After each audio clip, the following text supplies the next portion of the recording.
नमस्कार भैयाओं, आपका आदर्श विद्यालय के ऑनलाइन शिक्षण कार्यक्रम में स्वागत है, अभिनंदन है। आज हम कक्षा षष्ठी के विषय अंग्रेजी में हरिवेन द्वारा लिखित एक कविता का अध्ययन करेंगे। कविता जो है एक पतंग के बारे में है कि काइट।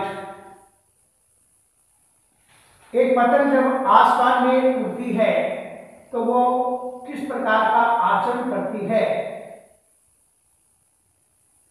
इसका जो है कवि ने अपनी जो है कविता के माध्यम से अपने मनोभाव को अभिव्यक्त किया है, प्रकट किया है, जिसका हम कविता को पढ़कर ज्ञान करेंगे। हम सभी ने पतंग उड़ाई है और हम पतंग उड़ाना जो है पसंद करती हैं। और एक पतंग को जब हम उड़ाते हैं तो आसमान में किस प्रकार से वह ऊंचाई तक, शिखर तक पहुंचती है, इसका जो है वर्णन जो है यहाँ पर कविता में जो है लेखक के द्वारा किया गया है। कविता को पढ़ने से पूर्व हम कुछ कठिन शब्दार्थ हैं जिसके बारे में हम यहाँ पहले अध्ययन करेंगे। यहाँ ग्लोसरी के अंदर जो है शब्दावली दी गई है द ब्लू। द ब्लू यहाँ पर ब्लू जैसे नीला होता है, लेकिन यहाँ द ब्लू से मतलब आसमान से है, स्काई से है। डाइव, डाइव यानी गोता लगाना। स्नैप्स यानी आवाज करते हुए चलना। हवाओं के साथ में जब पतंग उड़ती है तो सड़सड़ाहट की जो आवाज होती है तो उसे आवाज करते हुए चलने को हम स्नैप्स कहते हैं। सॉस, सॉस यानी फ्लाई इन द हाई, ऊंचा उड़ना। सॉस यानी ऊंचा उड़ना, पतंग जो है ऊंची उड़ती है।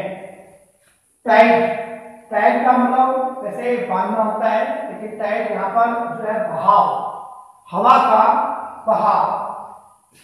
क्रेस्ट यानी शिखर, टॉप। एंड गस्ट यानी हवा का झोंका। All of us like to fly kites. Have you ever tried to fly one? Read this poem about a kite as it flies in the sky. How bright one, how bright on the one, how bright on the blue is a kite when it's new. With a dive and a dip, it snaps its tail, then soars like a sickle with only a sail. As our tides of wind it rides, climbs to the crest of a gust and pulls, then sinks to rest as a wind falls. All of us like to fly kites. हम सभी को पतंग उड़ाना बहुत ही पसंद है, अर्थात हम सभी जो है पतंग उड़ाना पसंद करते हैं। Have you ever tried to fly one? क्या आपने कभी एक पतंग को उड़ाने का प्रयास किया है? Read this poem about a kite as it flies in the sky. इस कविता को आप पढ़िए जो एक पतंग के बारे में है, जैसे जब ये आकाश में उड़ती है। How bright on the blue is a kite when it's new. How bright on the blue is a kite when it's new. जब एक पतंग नई होती है और जब हम उसको आकाश में उड़ाते हैं, तो जब वह आकाश में उड़ती है तो वह बहुत ही चमकदार हमें लगती है।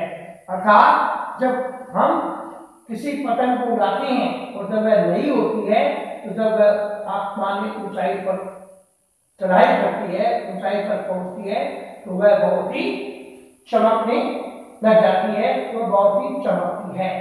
How bright on the blue is a kite when it's new. एक नई पतंग जो है जब आसमान में उड़ती है तो वह बहुत ही चमकती है। With a dive and a big its snap its tail. With a dive and a big its snaps its tail. जब पतंग उड़ती है और वह ऊपर जाकर जब गोता लगाती है, इधर उधर हिलती है, तो इट स्नैप्स इट्स टेल, तो वह अपने पूंछ से आवाज करते हुए जो है उड़ती है और गोता लगाती है। With a dive and a big it snaps its tail. जब वह पतंग उड़ती है तो वह अपने पूंछ को हिलाते हुए गोता लगाती है और आवाज करती है। Then soars like a ship with a only a sail।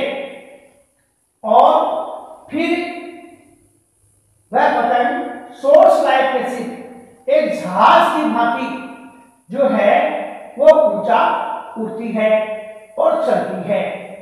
With only a sail, जैसे एक पाल के साथ जो है हवाई जहाज चलता है, वैसे वह हवा के साथ पतंग जो है वो उस जहाज की भांति जो है आसमान में ऊंची चढ़ाई चढ़ती है, ऊंचे आसमान में उड़ती है।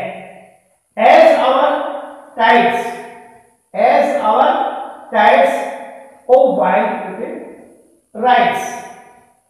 एज आवर टाइड्स, जब वह हवा के भाव के साथ उठती है और वाइंड इट्स साइड्स, तो वह ऊंचे आसमान में जो है चलती है। हवा जो है वह सवार होकर वह उस हवा के झोंके के साथ आसमान में उड़ती है। क्लाइम्स टू दी क्रेस्ट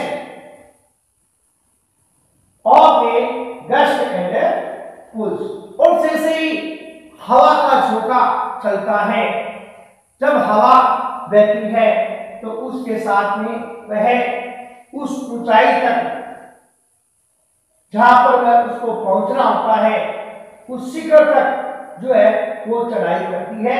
और जब हवा का झोंका आता है तो उसमें खिंचाव होता है और वो डोर के साथ जैसे ही अपन उसको उड़ाती हैं तो वो शिखर तक पहुंचती है।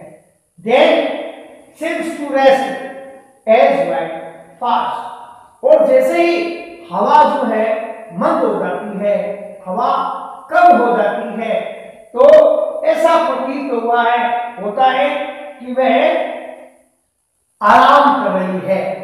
हवा जैसे ही थम जाती है तो हमें ऐसे आभास होता है, ऐसा लगता है कि वह अब उड़ने से आराम फरमा रही है।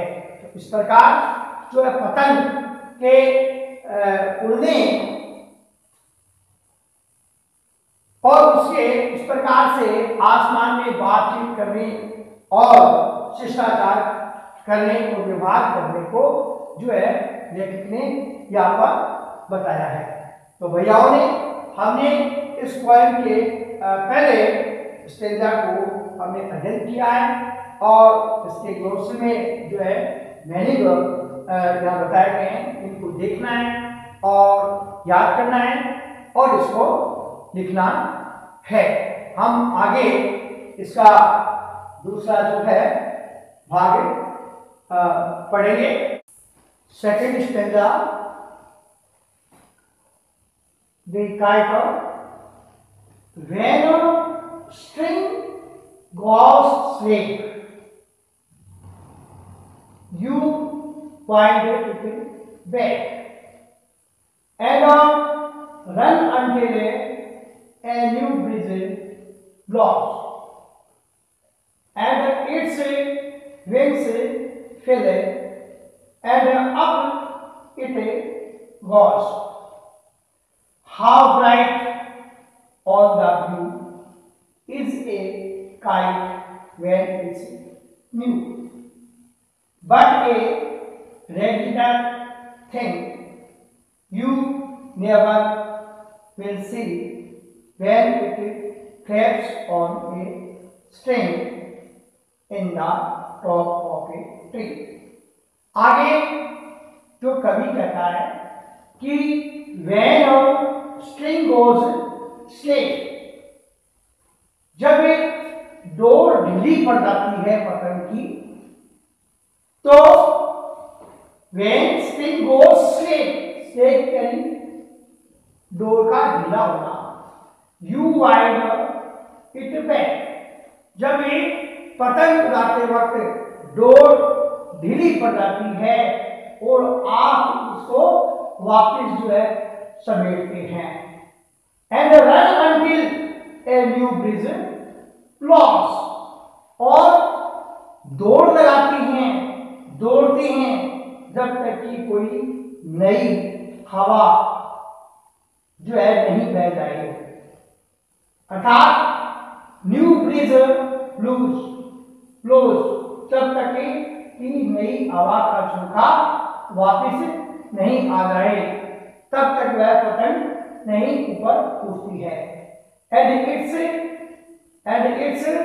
Wings fill and up it goes, और जब उस पतंग के पंख जो है हवा से भर जाती हैं, तो वह पुनः वापस ऊपर आसमान में ऊपर जाती है और उड़ती है। How bright on the blue is a kite when it's new, और वह पतंग जब वह नई होती है तो किस प्रकार आकाश में जो है वो चमकती है। But a regular thing you never will see, परंतु आपने कभी उस पतंग की बदसूरत को आपने कभी नहीं देखा होगा, अर्थात जब वह बुरी स्थिति में होती है ऐसा आप जो है कभी नहीं देखेंगे। When it flaps on a string in the top of a tree, पेड़ पर जब है पतंग डोर से बंधी हुई जब उसके ऊपर शिखर से जो है अटक जाती है और वह जिस प्रकार से फट जाती है, अर्थात हम उस पतंग को उड़ाने की कोशिश करते हैं, तो वह डोर के साथ बंधी रहने से और पेड़ से अटक जाने से उसमें जो है प्रयास करती है उड़ने का, परंतु वह उड़ नहीं पाती है। तब उस वक्त जो है पतंग की स्थिति जो है वो बहुत ही बदसूरत हो जाती है, वो बदी लगने लग जाती है। इस प्रकार से कवि ने पतंग की मनोस्थिति का यहाँ पर वर्णन किया गया है और अपनी भावनाओं को अभिव्यक्त किया है। यहाँ दोस्ती के अंदर इस दूसरे नंबर स्टेजा में जो कठिन शब्द आए हैं, जैसे स्लेक यानी ढीली होना, जैसे ही डोर ढीली हो जाती है तो वो पतंग नीचे आने लग जाती है। वाइंड यानी लपेटना, वाइंड यानी हवा में वाइंड हवा, यू वाइंड इट बैक, आप जो उस डोर को चरखी पर लपेटने लग जाते हैं, वापिस समेटने लग जाते हैं। रेगिडाइन यानी अधिक बदसूरत लगना, भद्दा, अगली लगना। फ्लेक्स यानी फट पड़ाती है। स्ट्रिंग यानी डॉग और ट्री यानी पेड़। तो भैयाओ, आपको इस कविता को पढ़ना है और इसके हिंदी अनुवाद को याद करना है और इसके शब्दार्थ भी आपको लिखने हैं और याद करना है।